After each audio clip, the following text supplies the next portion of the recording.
Hello mga langga! For today's video, ipakita na ko ninyo unsa kalisod pero lingaw ang life sa katabang nga murag zombie pero pretty gihapon. Bago pa magsugod ang party, nalipong na sa kalihukan pero laban lang kay dapat magpabilin ang grace under pressure. Char. So tara mga langga, before, during ug after sa among bonggang buffet party, akong version ni sa Beauty and the Basins. Let's go! Mga langga, tanawa naibag kong gipalit akong amo nga buffet food serving set.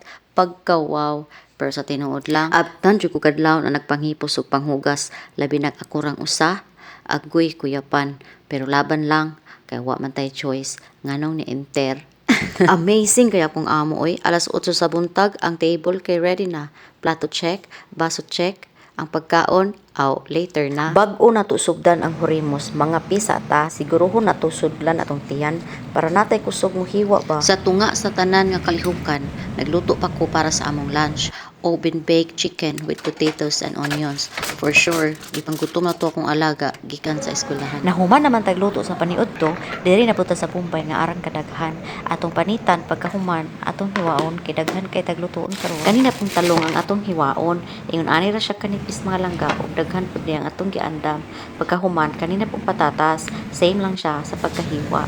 Kahuman ato ni siyang prituhon. Tara, maniud to ta mga langga para kusgan mo hiwa. Waiting para akong hinugasan nga ayarin siya butanganan. Akong gidungan para sabay mahuman. Kalabasa day na mga langga, gigagmay na kog hiwa para na sa salata unya.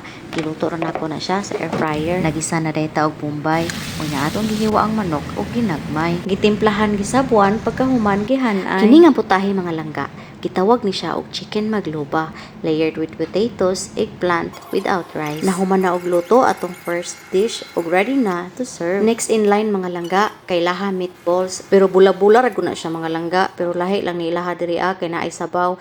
Ang sobraan ng mga langga gibutang sa kusa. Mao day ni atong salata, gi-ready na para dressing na lang unya. Woo! Everything is set and ready. My ladies and their mom already took over inside. Nag-andam na ang mga bisita ug ako po diri sa gawa. Kay syempre, dapat limpi food para ma-amaze sila pag-abot. You know, first impression starts sa kinatibuk ang lugar. As I clean this place, I realize life is kinda like this too. Sometimes, we need to clear the mess, not just outside, but also the things we keep inside our hearts. The more we remove the dirt, bitterness, anger, sadness, the more we see the beauty we forgot was there. And maybe, that's what life keeps teaching us, no? No matter how tired we are, we still choose to make things better for others, for our family, for ourselves. So, since everything is prepared inside and they're taken over, it's my turn to make sure outside shines too. Because I believe when your surroundings are clean, your heart feels lighter too. And sometimes, that's all we need.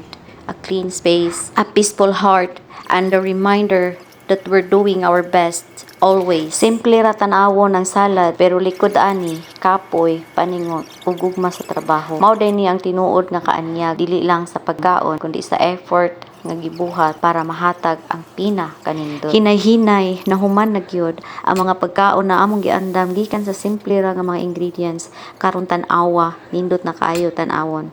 Parehas ra gud sa kinabuhi gikan sa gamay, gikan sa wala. Pero kung magkugi ka o buhaton nimo uban sa gugma og paningkamot, mahimong nindot ang resulta. Kita tanan parehas ra nag-andam para sa pamilya, sa kaugmaon ug sa mga damgo. Bisan usahay kapoy na, padayon lang kay parehas aning lamisa. Ma-perfect ra gyud basta hinay-hinay lang. Ladies and gentlemen, presenting our buffet setup Arabian style. Let's the party begin! Dili, mga unta. Kaya, nahuman naman tag-serve dito. Nangaon na sila. Nyamoro ni nabilin sa ato makakaon ta ato. Mahuman sila kaon. Yung ato itong paabuton, magkurog ta. Nga nang mga una-una tag-kaon.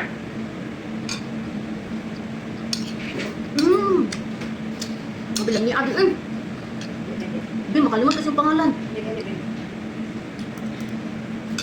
Agay, wala kita ka video sa after party nga nahuman sila kaon no. Hastang dugayan ni undang ug among paaboton basig kami unya mabuntagan. Tan-awa ang pagkaon mga langga. Gagmay ra kay iban. Nagyo isa ka putahe diha nga wa nakuhaan. Finally, nahuman na gyud ang party. Ikapoy pero malipay kay naa ako'y amiga nga si Christine. Salamat kayo bi sa imong tabang. Kung ako ra isa, ambot na lang. Basin makuyapan ko sa kakapoy kay gikan pa sa buntag nagsugod ang kalihukan. Pero mao gyud nang life sa abroad.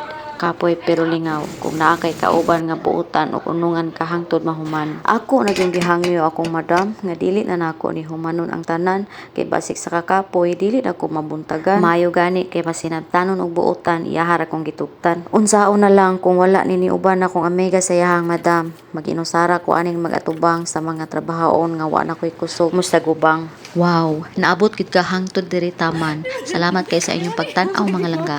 Kung ganahan mo ani nga vlog, ayaw kalimti pag-heart, comment ug share. Ug kung mahimo, please follow and subscribe para updated mo sa akong mga sunod nga videos.